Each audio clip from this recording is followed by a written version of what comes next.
Oh, aloha, Aloha Virginia. Louise. Aloha les amis. Ça vient d'où ce chapeau? Ah oui, ce chapeau. Ah bah ça vient encore d'une française. Et j'ai travaillé. En tout cas. Ça c'est vieux. Pas vieux, pas tant que ça. J'ai travaillé pour une dame pendant à peu près 2 ans pour décorer sa maison. C'est là, en tout cas.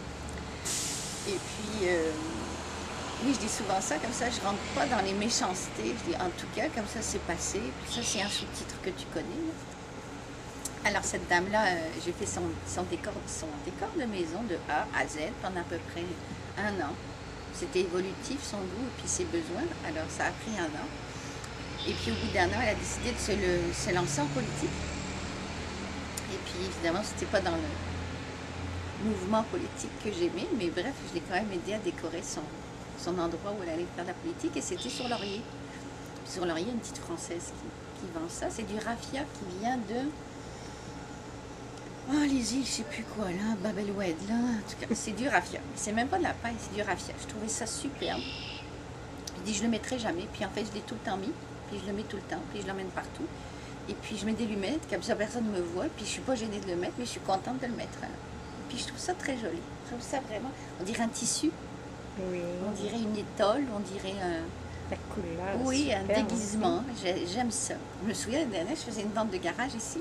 Et les gens, ils s'arrêtaient pas pour la vente de garage, ils s'arrêtaient pour le chapeau. C'est bien pour attirer, hein. C'est très marketing, ça. C'est ça. Mais c'est ce que j'ai dit tout à l'heure. J'ai dit, je veux faire une vente de garage, je vais venir avec mon chapeau. C'est C'est bon, ça. c'est bon. Voilà. Non, j'ai toujours aimé les chapeaux, j'ai toujours aimé me déguiser. Avec la danse, avec le théâtre, avec tout ça. Tu as fait un peu de cinéma, un peu de J'ai fait un théâtre? peu de cinéma, j'ai fait un peu de théâtre, mais plus de théâtre que de cinéma. Non, c'est pas vrai, moitié-moitié. Puis toujours en petit rôle, parce que chaque fois que ça commençait à aller bien, je m'en vais en courant. C'est mon truc. Chaque fois que ça va, hop, j'ai une petite peur. Bah, à cette époque-là, j'ai dit non, non, je suis pas capable. Non, non, non, c'est pas bon. Non, non, les gens, ils m'aimeront pas vraiment. Non, non, non, non. Puis ça, je suis pas assez bonne. Non, non. Alors, hop, je m'en vais. Alors, c'est ça. Souvent, ça a été ça, sauf pour la danse. Mais la danse, on m'a fait arrêter, donc c'est différent. Mais après, c'est ça. Le théâtre, j'ai adoré ça. Qu'est-ce que tu aimes au théâtre? Pour dire j'ai adoré ça. Qu'est-ce que ça le fait à l'intérieur de toi? Ah, c'est le fait, d'abord, je l'ai entendu d'un autre comédien aussi, c'est la synergie et l'énergie qu'on prend à créer des choses ensemble pour aboutir à un sujet qui n'est pas le nôtre. En fait, c'est les idées, les mots de quelqu'un d'autre sur lequel on s'appuie, qu'on étudie pour les donner de la meilleure façon et pour les transmettre de la meilleure façon, pour ne pas trahir l'auteur aussi. Donc je trouve d'abord c'est un travail, j'aime bien étudier, et puis j'aime bien étudier parce que c'est sûr, si c'était la chimie et les maths, ça m'intéresserait moins. Mais non, le théâtre c'est ça. Alors on apprend des mots, on apprend des sensations, on se met dans des émotions, on découvre des émotions chez soi comme chez les autres, et puis on les livre.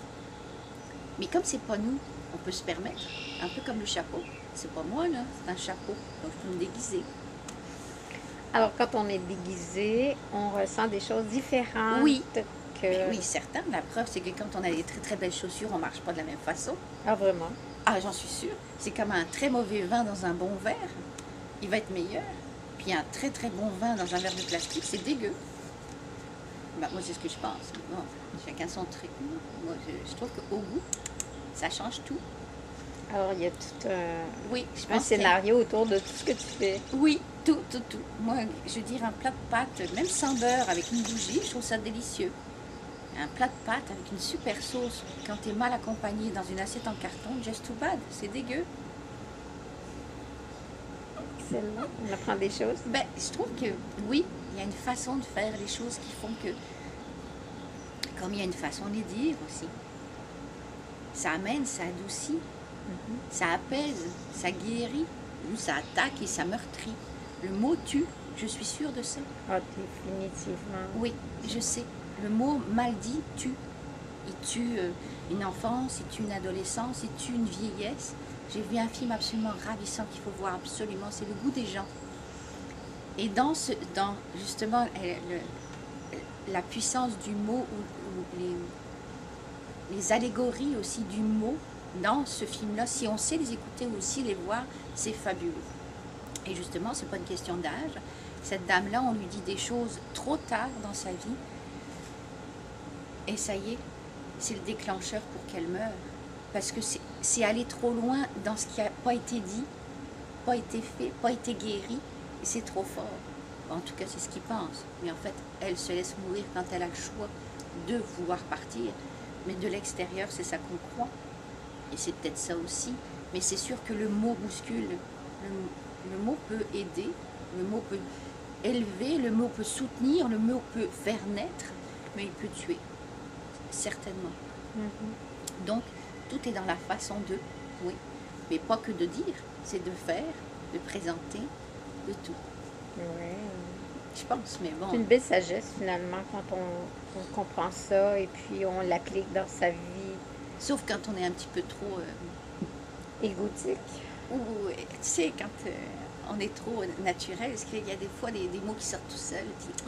Celui-là, il n'aurait pas dû sortir. Bon, c'est sûr que quand tu le sais... Ça fait des pots cassés. Oui, et puis quand tu le sais... Ça se répare ou pas? Comment? Ça se répare ou pas? On espère.